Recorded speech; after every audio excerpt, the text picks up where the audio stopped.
예전에 이곳 페루지아로 왔을 때 먼저 공부하신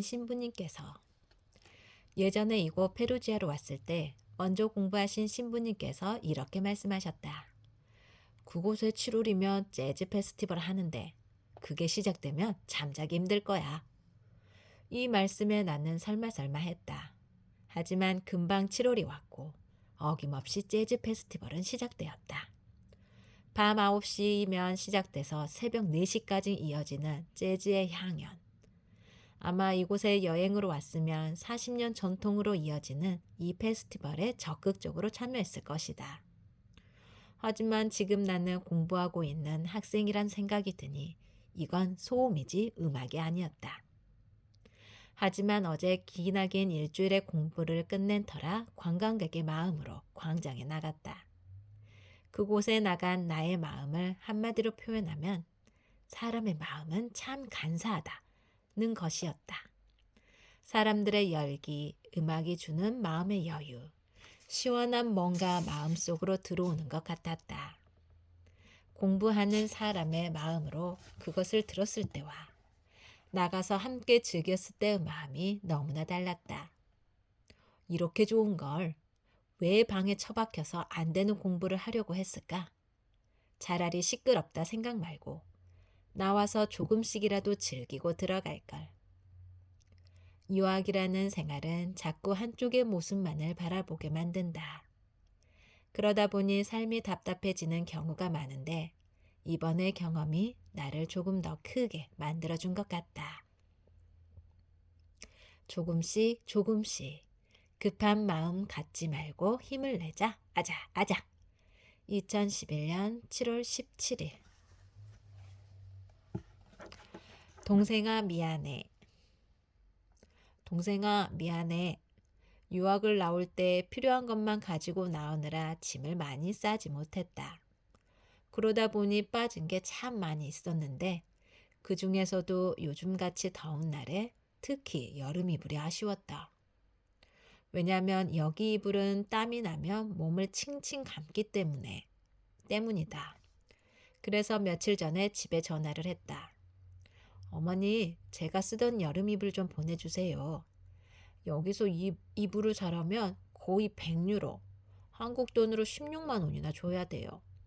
그냥 제가 쓰던 거 좀 소포로 보내주세요. 어머니는 아들의 말을 듣고 소포를 준비하기 시작하셨고 동생을 통해 발송 준비를 했다.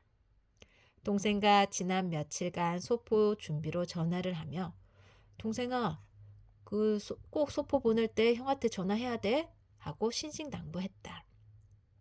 그러던 와중에 오늘 문자가 왔다. 형, 소포 보냈어. 특급 화물이 안 된다고 해서 EMS 프리미엄으로 보냈어.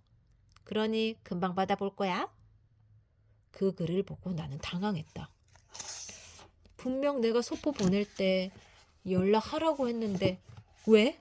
왜 연락을 안 한 거야? 이곳 이태리는 정말 우편체계가 우리나라와 달라서 빨리 보낸 물건은 분명 사유가 있다고 생각을 하고 검사를 더 철저히 한다. 그렇게 한 번 걸리면 말도 안 되는 관공서에 전화를 해서 사유를 말해야 하고 거주지 증명과 사유서를 이태리어로 써서 제출을 해야 한다. 지난번에 한 번 걸렸는데 그때도 보내서 이태리에 온 건 이틀이었는데 걸려서 사유서를 보내고 뭐 하다 보니 한 달 만에 받았다. 그래서 EMS 이런 것이 아닌 일반 우편으로 보내라고 했던 것이었다. 그런 악몽이 있기에 꼭 보내기 전에 먼저 전화하라고 했던 것인데 그래서 동생한테 전화했다. 그런데 전화를 해서 동생에게 한 말이 정말 과간이었다. 이곳 이태리에 있다고, 멀리 떨어져 있다고, 이런 일로 나를 괴롭힌 것 같고 이런 일로 나를 번거롭게 한 것 같다는 그런 좁디 좁은 생각에 동생에게 수고했다는 말도 안 하고 다짜고짜 따졌다. 왜 시키는 대로 안 하고 사람을 번거롭게 해? 나 이거 걸리면 방송시킬 거니까 알아서 해. 전화를 끊고도 그 화가 가라앉지 않아서 안절부절 못했다. 그렇게 하루가 지나고 저녁 미사 시간에 성당 앞에 앉아서 하루를 돌아보는데 동생한테 한 나의 모습이 너무나 초라해 보였다. 결혼을 하고 정신이 없을 텐데, 자식을 키우느라 정신이 없을 텐데, 게다가 일하느라 정신이 없을 텐데, 유학하는 형이 덥다니까, 필요하다니까, 짐을 정성스럽게 싸서 그것도 빨리 받아보게 해주려고 그런 건데. 그런 마음을 느끼기도 전에 나의 상황만 생각하고 무작정 화를 낸 내가 너무 부끄러웠다. 내가 너무나 작아져 있음을, 작은 것 하나도 그냥 넘어가지 못하고 감사하지 못하는 괴물로 변해가고 있음을 보고 말았다. 하느님께서는 당신 자녀에게 늘 좋은 것만 주신다. 고통을 주실 때도 그 고통을 그냥 주시지 않고, 기쁨을 주실 때도 그 기쁨을 그냥 주시지 않고, 그 안에 당신의 뜻과 사랑을 하나 가득 넣어 두셨다.